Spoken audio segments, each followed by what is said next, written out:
Yeah, well, I feel like anybody who watched documentaries is wildly undereducated, and they've been co-opted by some agenda that's backed by money. I don't even believe, not to get off topic if we had a topic, but I don't. I'm not saying that we do, but there are, in my mind, there's no such thing as an actual documentary as it relates to food science or Got it. or exercise science. Like it's always like an hour and a half long commercial for whoever put up the money for the documentary, particularly with Netflix. So that's my answer. I'll let you take that where you wanted to go. No, I mean it sounded like you quacked the case, so that's cool.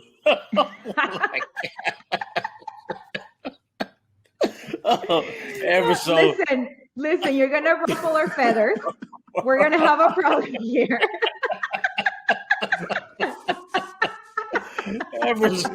Ever's like, this is off the rails. Why don't they just get their ducks in a row, for God's sake? Oh man. This is the online trainer show. This is the online trainer show. We shouldn't have a podcast. I love that from George Takei. So what happened? There were people in the bushes, and then it's not as scintillating as I led you to believe earlier. I'm just saying, so I was fortunate enough to contribute for an article. Smoking the reefer? They might have been on the pots. They were probably on the pot, Jonathan. I'm walking weed. they're on the hashish, the ganja, high quality THC. Yeah, me go and go in the bushes, have some ganja, man. So we go and get that's high. Insensitive and High. I'm not It is comfortable with stereotypical, that. Wait, is pot legal where you are, Ren? No, nothing. Oh, nothing's no, because first of all, nothing's legal in North Carolina. Let's just start there. Like you guys still have liquor laws, so like can't sell liquor. Absolutely. Like certain times you can't sell liquor. You can't touch your wife if she's not ovulating. Like there's so many laws in North Carolina. Like because sex is only for reproduction. Don't you dare have fun with it, people. Yeah, absolutely. Where Amber lives, you can't even get divorced. Right. You can't. You can get married after a day, but it takes you a long time to get divorced. Yeah. We're in the Bible Belt. Nothing's allowed here, kiddo. First of all, so if I can tell, so I'm telling a story here. So, and I don't know that this is going to be a good story, but it'll fill the time till Amber finishes her snacks and Jonathan figures out how to reword the title of today's podcast. So we need time for that. We have a title of today's podcast. Well, we probably don't. Do we need one? We should have a subject. We just disrespect the subject and title anyway. So why even have one? It's not like we stay on task. Hey, but I have a joke to tell. So finish your story and I'll tell my joke. Okay, all right. So in any case, I was fortunate enough to contribute to an article for the Personal Trainer Development Center.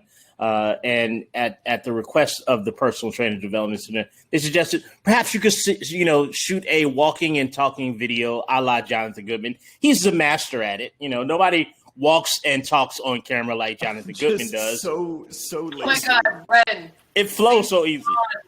You gotta sing a song for John. What song? What song am I singing? What are you talking about? Walking, talking? From Beauty and the Beast. When they sing a song. No. I don't. First of all, I don't do Disney on the podcast.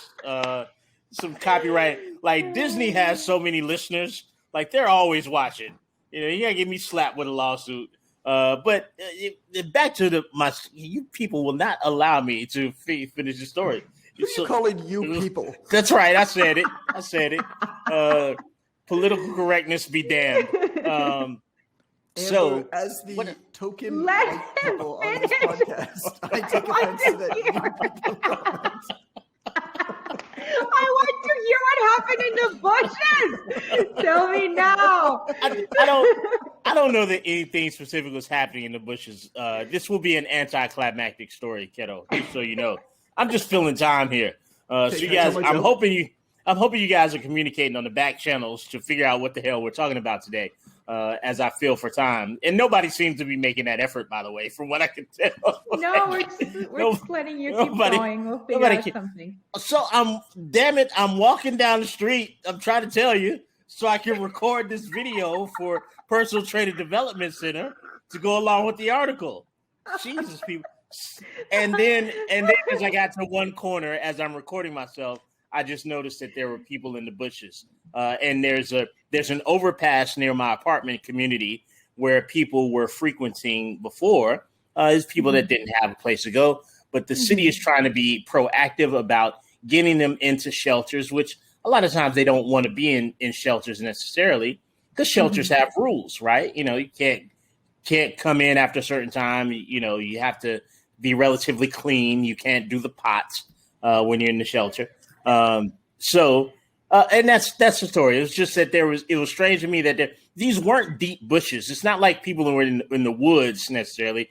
This is your standard front yard bushery density. Like it's only about 2 or 3 bushes, right? But there were people in these bushes, and I guess that they live there now. Jonathan, please? Now that I've set the people up with all my hilarious comedy, Jonathan, and I've got everybody warm. I think I've primed the listening audience for your joke with my amazing story. Yeah, with my amazing story. I'm actually a little bit. I'm frightened about the joke. Amber's preparing her earmuffs, by the way. Okay. She's getting ready to cover her ears. Okay, so wait for this. All right. So there's two ducks walking down the street. Oh, here we go. The first duck says to the second duck, "Hey, what are you doing? Why are you following me?"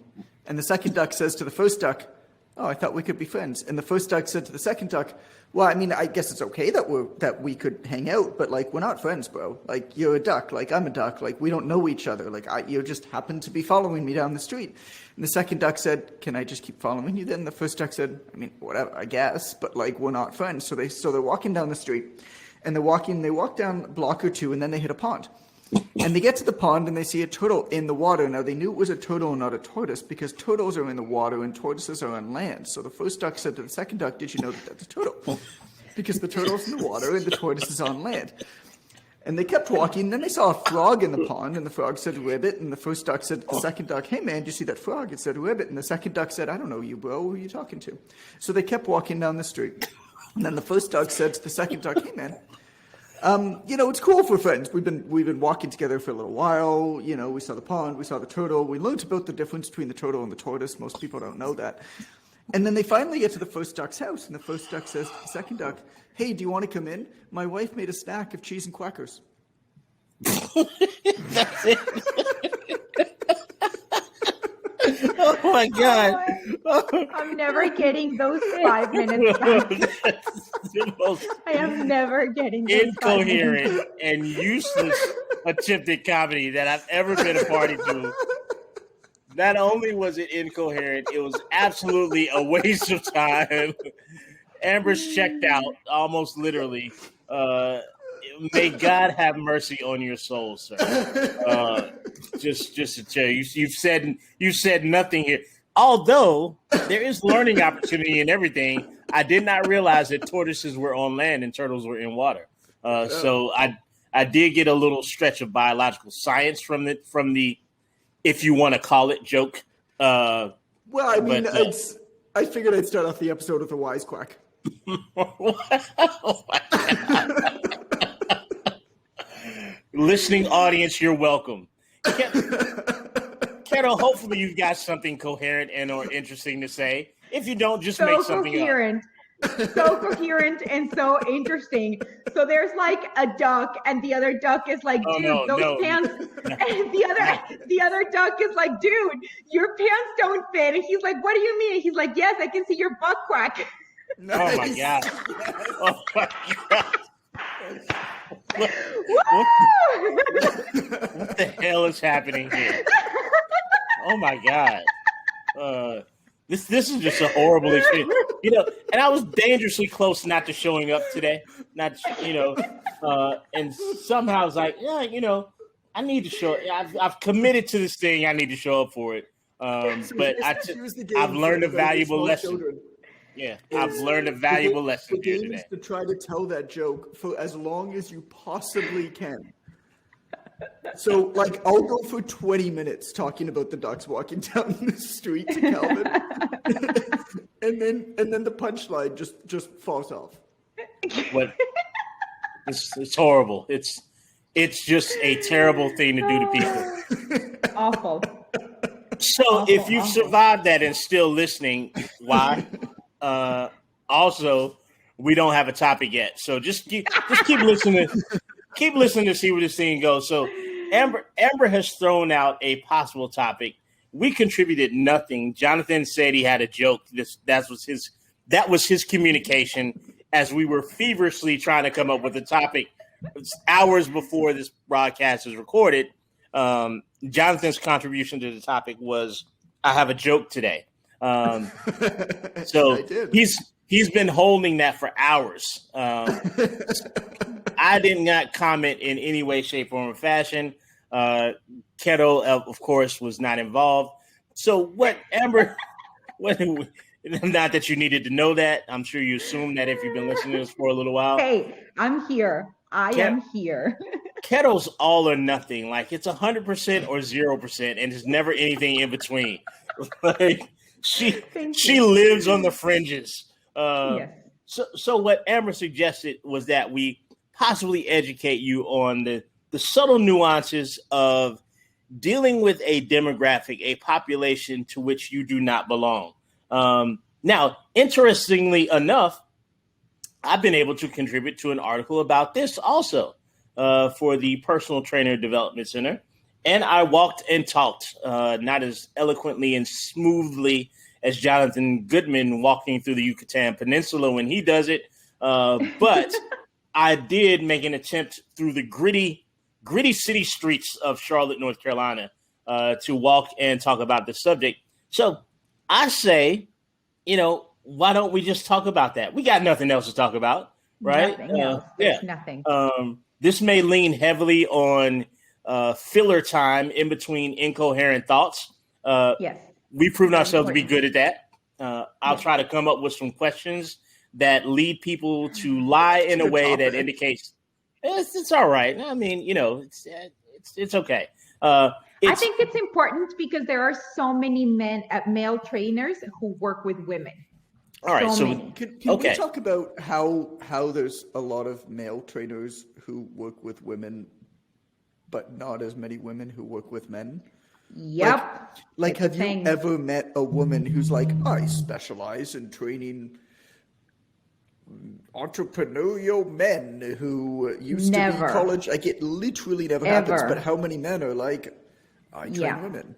Like, why? So here's my question for that then is, why are women a market? Like women are a niche, but like men are not. I can tell you why. Let's hear about it, Carol. It's called sexism. Jazz hands. Everybody's giving jazz hands because she gets it. Because here's the thing. No, here's the thing though. It's perfectly acceptable in a patriarchal society to understand that men can be experts of women's health, women's bodies, women's psychology, women's behavior. Okay. It is never acceptable to think that a woman could know about men more than men themselves. Are you kidding me? Like, when will that ever? Like, I get that, and I'm with you on that, and I wouldn't even fight you on that even if I wanted to, because that would just but why? And I don't want to, but like, just know that I wouldn't, because I am not going to get in this Oh man! Last choice. One of us to get ducked up. You know what I'm saying? Right. So, mess around and get your head quacked. So, Girls Gone Strong, our favorite, people, they have created a certification for training and coaching women. What would happen if there was a company called Men's Gone Strong or Man's Gone Strong or like Strong Men, whatever, that created a certification that's like training and coaching men? Well, it's that what happens there is that is actually called the entire scientific sports community to date, because by law, it was only until the 1970s that women started being included in any studies about physicality, physical optimization. Like before that, women were not even considered. So the data that we have for women is so drastically smaller than the amount that we have for men, because men have always been the baseline all standard. Of the research was done on men. So basically all of the information before the 1970s was men. Exactly. And so we have a lot of catching up to do, because as we know now, women are not small men. There's actually nuance in everything, but it's nuance that you don't need to research for in men, because literally any research paper that you pull up takes into account men. Like right off the bat, they always do. You have to look specifically for women detailed information. Okay. Yeah, not only up till 1970, but most of what you'll find after 1970 also. It still is. Exactly. And again, that's sexism in our industry. And so it perpetuates, right? That because men are considered the baseline and the norm, then everything is male tailored, male oriented, and men are considered to be the people who know how to do the things. Where obviously women coaches are just as capable, if not more, in some cases than. Yeah, I mean, if I need something lifted in my house, like I call my wife. I mean, she'll deadlift you if you're not careful. You piss her off, she'll deadlift you too. My family needs to move, like they call her, and then I just go over for the pizza afterwards. Like that's how it works out. I love that. Right. That's the only good thing about moving is pizza. The only reason to get strong is free pizza for helping your weaker friends move. Pretty much. Yeah, there's got to be beer though, and the pizza has to have pineapple, as we have agreed. So get. Can we cancel? I don't drink it. Remember, you got the controls, right? Just mute Carolina for a little bit. But she likes pizza. She likes pineapple pizza too, so she's on my side. What is wrong with you people? That is the ladies taking over, the women in the podcast. I'm categorizing you all as people now. The ladies is people who like pineapple on pizza. You are now you people. You are all the same. I don't know the difference between any of you. I'm going to say that on the record. Nothing wrong with that at all, Jonathan. So this brings up an interesting sort of sidebar to the topic of training outside your demographic. Because the outside of the demographic that you live in, because it's rarely that the shoe is on the other foot. I do know women who include men in their coaching who specifically decided to coach. I would raise that statement that Carol made and add that I've not found men to be extremely capable of listening. And I hate to be sort of, I hate to be so stereotypical, but Jonathan's proven this on the podcast many times. but generally speaking, men aren't generally good at seeking out self-care. That's another thing, like regular medical visits. Men aren't great at that. Therapy sessions, seeking out therapy. Men don't seem to be great at that. We've sort of attached so many stigmas to what an expression of manhood is, that it's hard to seek out assistance from professionals. The other thing that I've noticed in the space when working with men is men have a tendency to want to edify themselves through their trainer. If they can't brag about who their coach is and it doesn't bring up their masculinity. My coach placed third at Worlds for IBFF. My coach was an Olympic boxer for the UK, or my coach played Division I football for University of North Carolina. If men have a tendency to be a little bit more fixated on who the coach is, more so than than how good the results are. What about when the effect of documentaries on that? On men in general, or just in like is there a difference between men who watch documentaries and women who watch documentaries?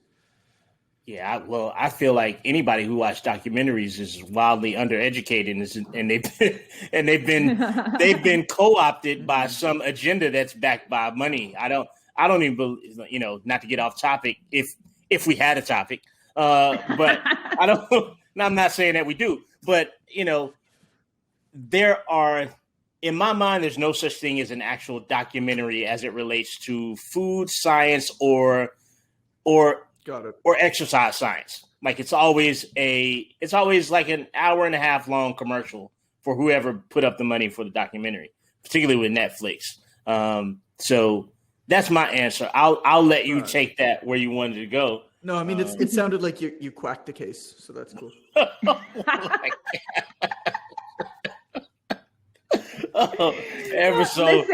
Listen, you're gonna ruffle our feathers. We're gonna have a problem here. Ever's like, this is off the rails. Why don't they just get their ducks in a row, for God's sake?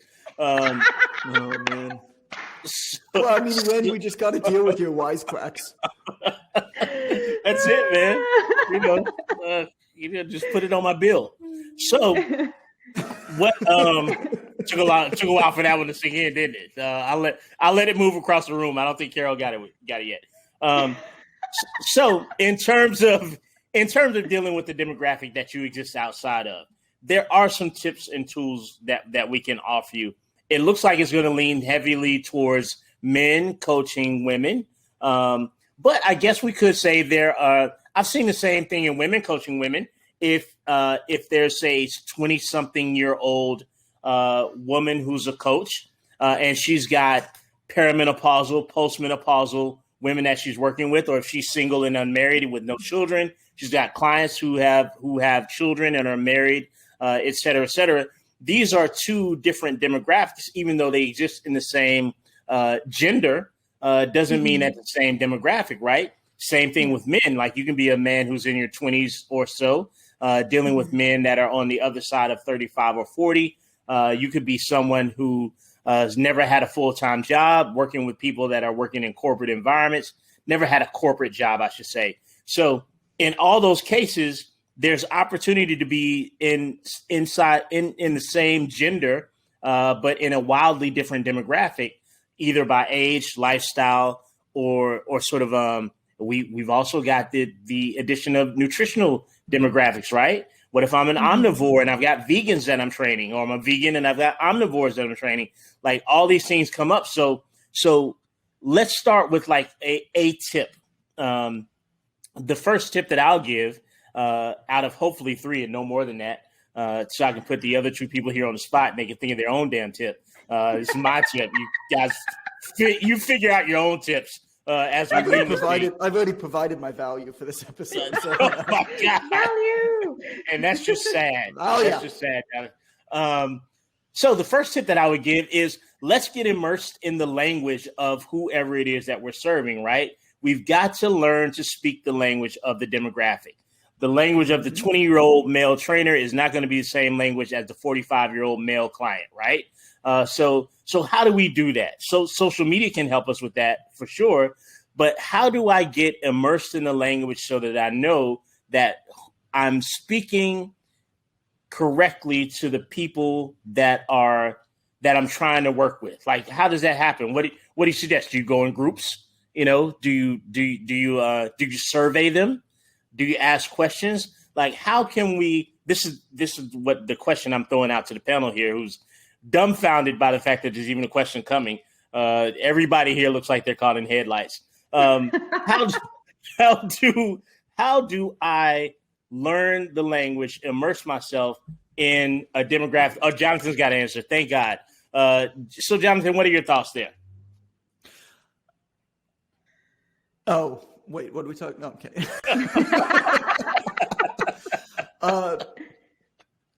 Remember when a reviewer told me that they liked it better when I was sick because I got to the point more? Yeah. Welcome to my brain. I just cannot heard that think episode. about one thought for a long time. The best way to do it is to buy mass-marketed publications, particularly in print, to your audience, if they exist. For most audiences, they do. And that's for a few reasons. One is this work has already been done for you. There are media companies, publishing companies, product producers who have already done all of the work to figure out what language your people speak, what words they use to describe things, what type of programming works for them, all of this kind of stuff, the hooks that work, all of that kind of stuff. And you can look online and you might find stuff. The problem with online is you don't really know whether somebody is successful or not, so you don't really know necessarily whether to trust it. Just because something is glossy and looks good online doesn't mean that it's actually converting in any way, shape, or form. But if there's something that's in print, particularly like a book that's been selling for like 5-10 years, right? And it has a history of selling and it continues to sell day after day. Like there's clearly something about that to that audience that has really hit the mark. Mm-hmm. And so look for measures like that. The same thing, print publications. Like if you got to put something in print and print hundreds of thousands of copies or millions of copies, some of these magazines, like they don't just guess. Right. Whereas on the internet, a lot of people guess.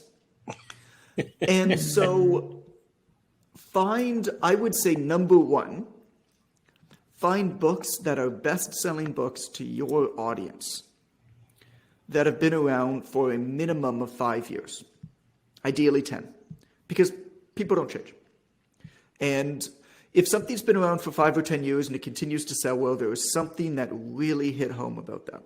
Next, find books that are like coming out now, that are like best-selling now, and then look for magazines and stuff like that. And study these things. Don't study these things necessarily because you don't look at it like it's like textbook training. Highlight the words that they use, highlight the terminology, highlight the ways that they structure their programs, highlight the obstacles that they get in front of to overcome with that audience. All of those things are what you need to know. And you might really be annoyed at how they describe things. They might use words that you personally hate, but those are words that your audience identifies with. And so then you can actually make a decision and say, okay, well, like, this is actually, from a pure conversion standpoint, going to work better, but I'm still not okay with using it. Or I'm okay using this and saying this and talking this way because it's going to give me an opportunity to get deeper with a client and talk to them about how maybe this isn't actually the way that things work. That's up to you. But you got to know that stuff first. Value. That's great points, Jonathan, because I remember as I was coming up when I was a young buck coming up, making my way downtown. As I was coming 1940s, 50s. You're a baby boomer, right? This was in the 1990s, Jonathan. Stop it. I'm not a baby boomer. It was a good musical era. It was quite good music. I'm a zennial as it's been described to me recently. I didn't even know that was a thing, but it starts with an X, and I'm in between the things. I don't know. So, but what I was about to say was I remember reading Oxygen magazine. I remember reading Muscle and Fitness Hers. I remember reading Women's Health magazine, and a lot of those magazines to really. And I was reading it for fact-based information, not realizing that I was subliminally learning the last. That's how you pronounce it. Learning the language of how to articulate that. So as I was repeating things and sort of disseminating the information and spreading it on social media, I didn't know that I was sort of accidentally using the language that was most appropriate for that demographic. And this is before I even decided who I was going to work with. I just knew that for some reason, the information that I gave out, I had a lot more women respond to the information. At the time, I thought it was something inherent about me. But now I'm understanding it's just that's the way I learned to say the things. And somebody else had already done the work of figuring out the language. I just sort of adopted it unknowingly. So the second thing I like to chat about, and probably pull Keto in here. Should we let those people who put pineapple on their pizza if they want to, did you, feel free to chime in here, Keto, about sort of that language, because I've been corrected quite a bit. And I was taking a certification course for Girls Gone Strong, and then you were on the video. It was you and a curly-haired lady, and then a less curly-haired lady, and then Molly, and you were on one of the stools. And I was like, oh my God, Keto is about to teach me her mystical, magical ways. It was amazing. I took a screenshot of my video computer device because you were sitting there on a stool and you had matching shirts. And I thought you guys were going to sing. That was disappointing. But other than that, it was really great information. Could have done a little something, a little Spice Girls or something. But I'm sorry. Go ahead, Keto. Chime in here. So we've left you 2.5 minutes. Oh, thank you. You're welcome. So another way of finding kind of like, matching the language. Another excellent way is, for example, finding where your target market hangs out. Ramit Sethi refers to it as the watering hole. Like if this was Cheers, the show, what is the bar setting for your ideal client? Like, where is it that they go and find each other and talk about each other? And for example, if you train moms, all the mommy groups, because then there's bound to be somebody asking like, oh my God, I don't know how to get rid of this baby weight. And then that's your chance as an expert who focuses on this demographic to chime in and help. And it's always better when you make it a habit of providing value and contributing information and help for nothing in return as often as you can, even in other topics like, hey, I remember when my baby was little and they were having trouble sleeping, this strategy would really help with them. Like, even if it's not fitness related, because then you become like the friendly neighborhood person who's offering advice and actually being helpful. And then when you have, something related to your service, your coaching service to offer, they are way more willing to listen to you because your name is now familiar and you're associated with the feel good feelings of this person actually wants to help. I love that. So that's a really great way.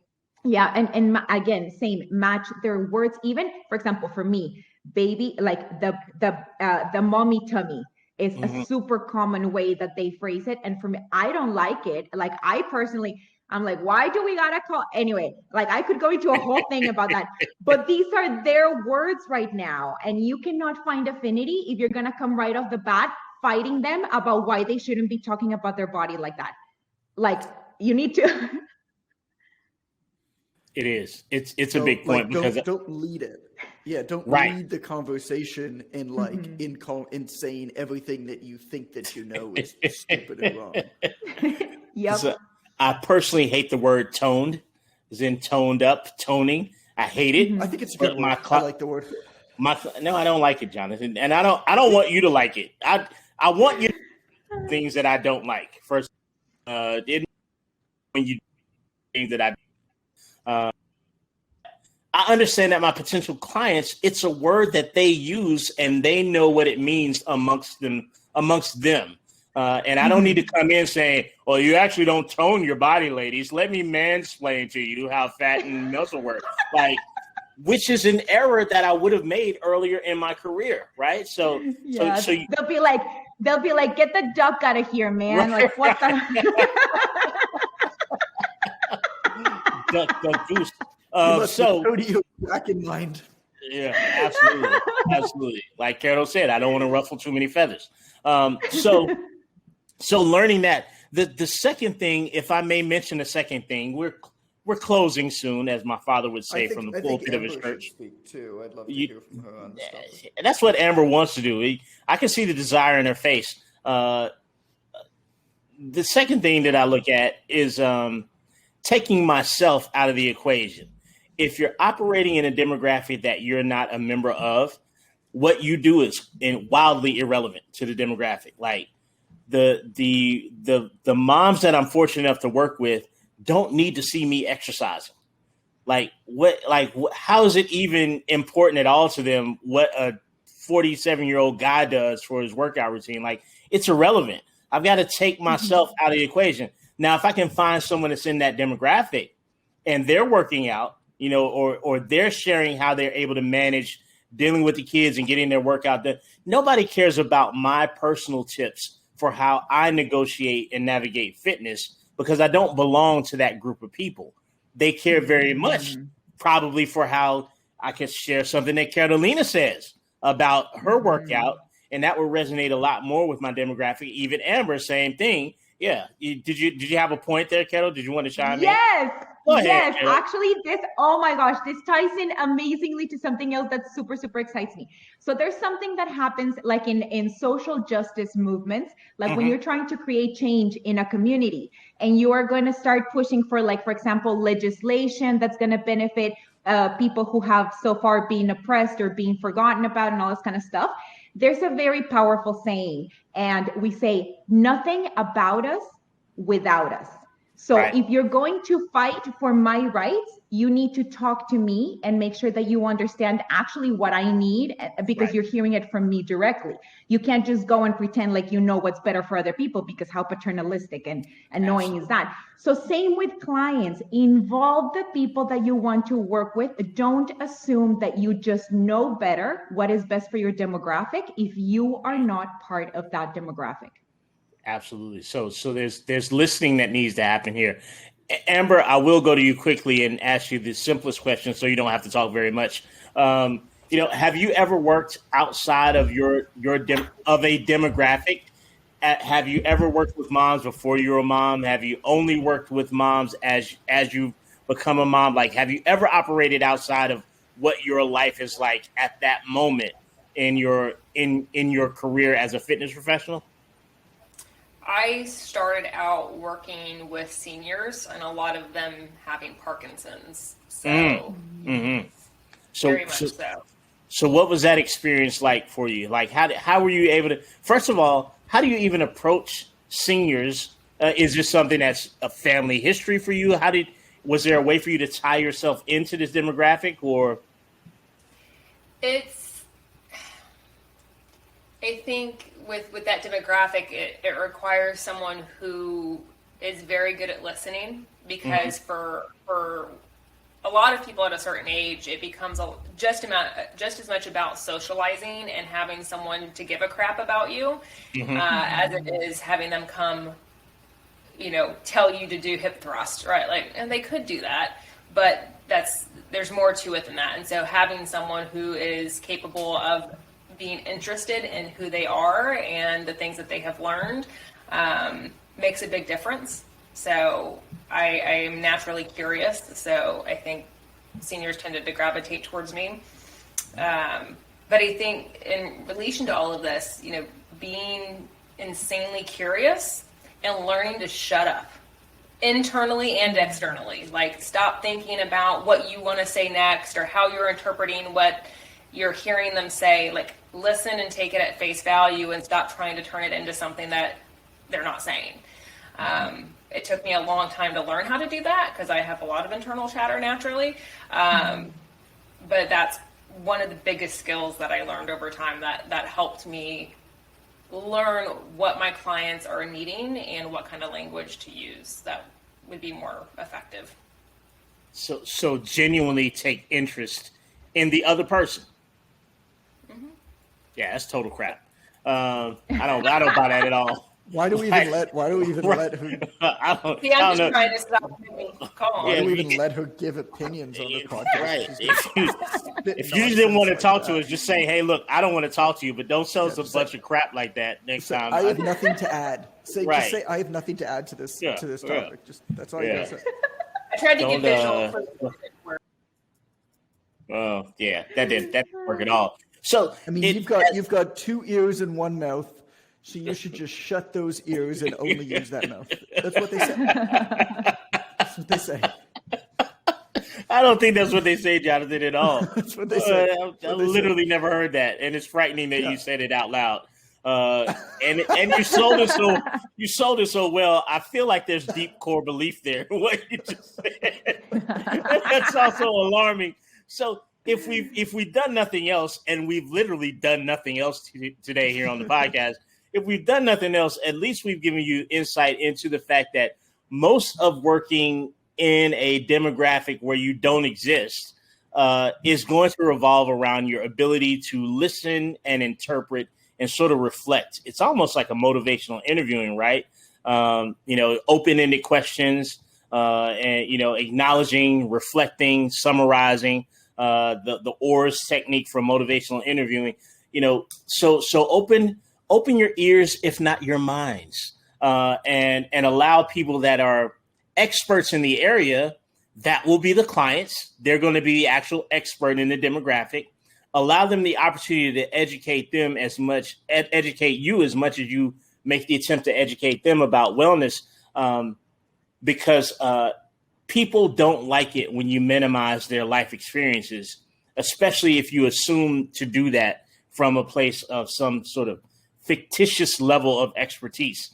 Jonathan does it to us all the time, and we hate it here on the Online Trainer Show.